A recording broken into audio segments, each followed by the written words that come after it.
हैं, राजनीति में खेल भावना होनी चाहिए। ये मौजूद है या नहीं ये तो पता नहीं, मगर आज खेलों में हर और राजनीति ही राजनीति है, क्योंकि अब कोई खेल केवल मनोरंजन या फिटनेस का विषय ना होकर लाखों करोड़ों का व्यवहार हो चुका है। इसी के चलते हम आए दिन बड़े बड़े उलटफेर और बदलाव के समाचार खेल संगठनों को लेकर सुनाते हैं। ऐसे ही एक गतिविधि में हैंडबॉल फेडरेशन ऑफ इंडिया के अध्यक्ष जगन मोहन राव, इन्होंने हैंडबॉल एसोसिएशन ऑफ महाराष्ट्र के जनरल सेक्रेटरी और हैंडबॉल फेडरेशन ऑफ इंडिया की ज्वाइंट सेक्रेटरी रणधीर सिंह को, मुंबई के रणधीर सिंह को संगठन विरुद्ध गतिविधियों के लिए और हैंडबॉल फेडरेशन ऑफ इंडिया के कॉन्स्टिट्यूशन के आर्टिकल 9.7 के वायलेशन की वजह से उन्हें उनके दोनों पदों से मुक्त कर 6 वर्ष के लिए हैंडबॉल की किसी भी गतिविधियों से जुड़े रहने के लिए प्रतिबंधित कर दिया है। रणधीर सिंह को जारी हुए पत्रों में आर्टिकल 12 क्लास A2 का हवाला देते हुए हैंडबॉल फेडरेशन ऑफ इंडिया के अध्यक्ष राव ने अपना विशेष अधिकार उपयोग मिलाकर यह कार्यवाही की है। बता दें कि यह हैंडबॉल भारत में लोकप्रिय होने वाला खेल है और दुनिया के बाकी हिस्सों में यह बहुत ज्यादा प्रचलित खेल है। कुछ ही महीनों में IPL की तर्ज पर हैंडबॉल की लीग टूर्नामेंट भी फेडरेशन ने आयोजित की है, जिसके चलते इसमें जुड़ने वालों की संख्या काफी अधिक बढ़ गई है। उल्लेखनीय है कि कुछ वर्ष पहले रणधीर सिंह ने उस वक्त के महाराष्ट्र के सेक्रेटरी श्री दिवंगत अशोक राजपूत के बीमारी के चलते एसोसिएशन के बाकी पदाधिकारियों को हाथ में लेकर महाराष्ट्र हैंडबॉल एसोसिएशन की सत्ता हासिल की थी और उन्हें बड़े जल्दी भारतीय संघ में भी काफी बड़ी जवाबदारी मिल गई थी। मगर अब जिस तरह से उनके हैंडबॉल से रवानगी हुई है, ये एक चर्चा का विषय बना हुआ है। आगे लिखना इच्छुक होगा कि महाराष्ट्र के हैंडबॉल की बागडोर किसके हाथ में आती है, क्योंकि हैंडबॉल में महाराष्ट्र का एक जमाने में दबदबा हुआ करता था और नागपुर को हैंडबॉल का मक्का माना जाता था। अगर राजनीति के चलते उसके बाद पिछले कुछ वर्षों में निरंतर हैंडबॉल पदाधिकारियों की वजह से खेल के दर्जे में निरंतर गिरावट आई है और महाराष्ट्र राष्ट्रीय स्पर्धाओं में काफी नीचे खिसक गया है। इसलिए सभी खिलाड़ी ये आस लगाए बैठे हैं कि आने वाले नए पदाधिकारी खेल के उत्थान में आधिकारिक कार्य करेंगे, जिस वजह से खिलाड़ियों को राष्ट्रीय, अंतर्राष्ट्रीय और लीग स्पर्धाओं में खेलने का मौका मिलेगा और उस वजह से उन्हें अच्छी नौकरी और अच्छा मान सम्मान मिलेगा। शिक्षक पुन्हा एकदा सिद्ध, इतिहासाची पुनरावृत्ती। 100% HSC result, 29 successful result in JEE Mains 2020, 49 successful result in MST CET, 116 successful result in NEET up to 2020. विदर्भात सर्वात कमी फी व उत्कृष्ट शैक्षणिक दर्जा.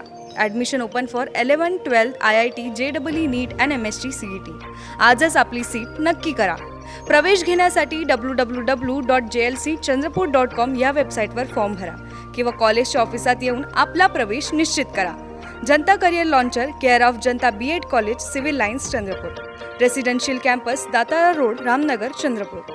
Contact number 07172258837, 9850922450, 9370027813, 70570715669.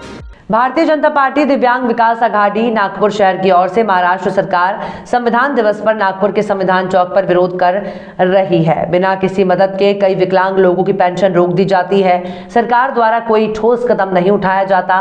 विकलांगों को स्वरोजगार के योग्य बनाए। दिव्यांग भाइयों की बेरोजगारी की समस्या विकराल होने के बावजूद सरकार गहरी नींद में है। कोविड महामारी के कारण दिव्यांग भाई मुख्य धारा से भटक गए हैं। राज्य सरकार की ओर से स्वयं के लिए आर्थिक सहायता, रोजगार, स्थायी रोजगार, व्यवसायिक परिसरों, शिक्षित दिव्यांग भाइयों को शिक्षा के क्षेत्र में काम करने के अवसर, संस्थागत आरक्षण के साथ साथ दिव्यांग अधिकार अधिनियम नीति का वास्तविक क्रियान्वयन तत्काल किया जाना चाहिए।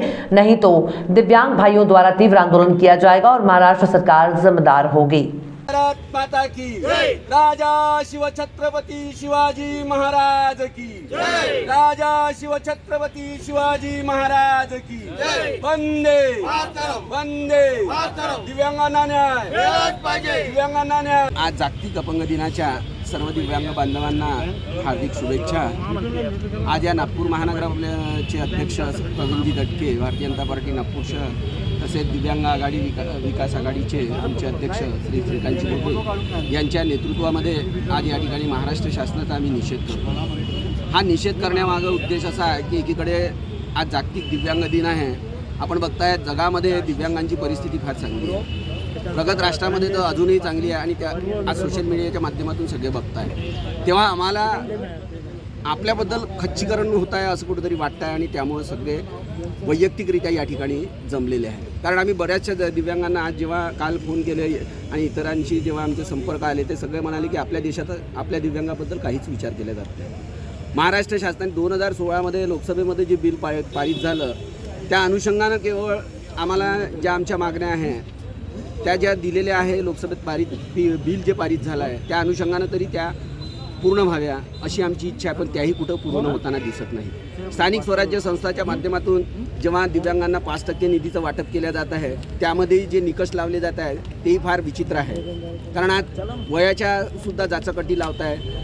एखाद्याला भाड्याचं दुकान अनुदानासाठी दुकान घ्यायचं असेल तर त्याला 5 वर्षाची त्या ठिकाणी ॲग्रीमेंटची कॉपी मागताय. म्हणजे जे घडणं शक्य नाही अशा जाचक अटी लावून दिव्यांगांना त्यांच्या अधिकारापासून वंचित ठेवण्याचा प्रयत्न सुरू आहे. म्हणून आज जागतिक दिव्यांग दिन असून सुद्धा आम्हाला त्याचा निषेध करावा लागतो आहे. कारण ही दुःखाची बाब आहे, पण प्रयत्नांती परमेश्वर. आम्ही असे दिव्यांग आम्ही ज्या पद्धतीनं आहे पण त्यातूनही आम्ही मार्ग शोधण्याचा प्रयत्नात आहे. महाराष्ट्र शासनानं कुठंतरी एक मायबाप म्हणून आमचं दुःख समजून घ्यावं आणि आमच्या ज्या मागण्या त्यांनीच मान्य केलेल्या आहे.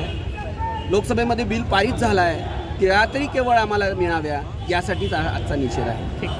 जय श्री दिवस आहे आज आणि भारतीय जनता पार्टी दिव्यांग विकास आघाडी शहराचे अध्यक्ष माननीय श्री प्रवीणजी दटके यांच्या मार्गदर्शनाने आणि दिव्यांग विकास आघाडी श्री श्रीकांतजी भोगे यांच्या नेतृत्वात आम्ही महाराष्ट्र सरकारचा जाहीर निषेध जाहीर करतो.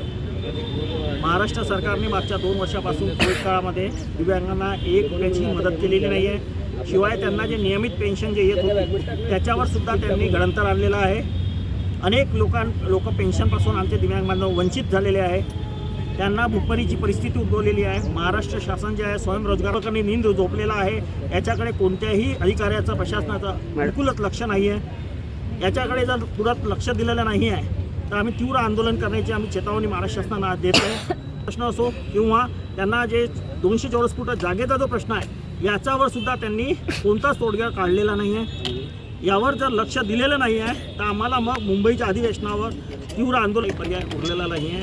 आणि दिव्यांगांना असं जे वाऱ्यावर सोडलेलं आहे असं घृणास्पद कार्य करणं हे अशोभनीय कृत्य जे आहे महाराष्ट्र शासनाचं याचा आम्ही जाहीर निषेध आज करीत आहोत. DSK Homes Chandrapur present world-class flats in New Chandrapur, symbol of luxury at your doorstep. World-class amenities like lift, street light, security system, healthy surrounding, temple, children playing area, internet connectivity, intercom and much more. It's home of your dreams. Big, secured and elegant entrance gate. Temple for devotees. Spacious and perfect design with beautiful lobby, drawing area, bedroom and kitchen.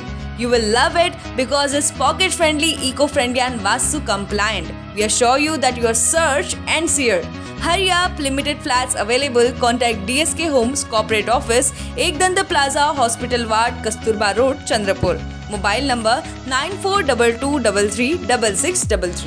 बेहतर समाज के निर्माण की दिशा में वरिष्ठ नागरिक संघ की ओर से सराहनीय कार्य किया जा रहा है। विधायक किशोर जोरगेवार ने कहा कि 75 वर्ष की आयु पूरी कर चुकी वरिष्ठ महिलाओं के लिए उनके द्वारा आयोजित ये अमृत महोत्सव आज तक विभिन्न क्षेत्रों में वरिष्ठों द्वारा किया गया सेवाओं के लिए एक वास्तविक सम्मान है। वरिष्ठ नागरिकों संघ की ओर से रामनगर स्थित वरिष्ठ नागरिक संघ के सांस्कृतिक भवन में 75 वर्ष पूरे कर चुके वरिष्ठ नागरिकों के लिए अमृत महोत्सव और अभिनंदन समारोह का आयोजन किया गया।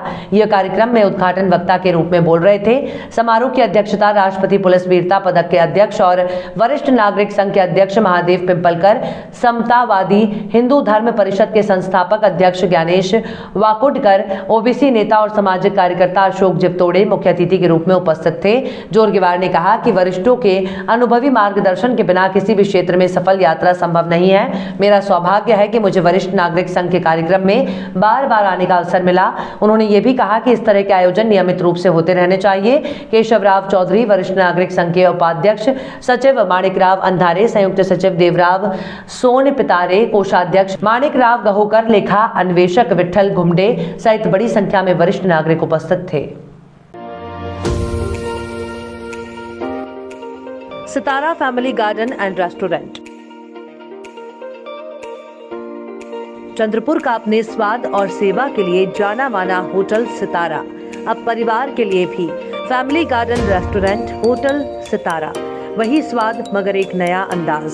परिवार, महिलाओं और बच्चों के लिए सर्वोत्तम वेज, नॉन वेज, एसी और garden restaurant, Indian, Chinese, continental dishes, Punjabi और Saoji pattern specialist, delicious dessert और आइसक्रीम, सह परिवार खाना खाने का एकमात्र ठिकाना, Sitara family garden restaurant, Bapat Nagar, Nagpur road, Chandrapur. Contact Shirish, mobile number 9764871578।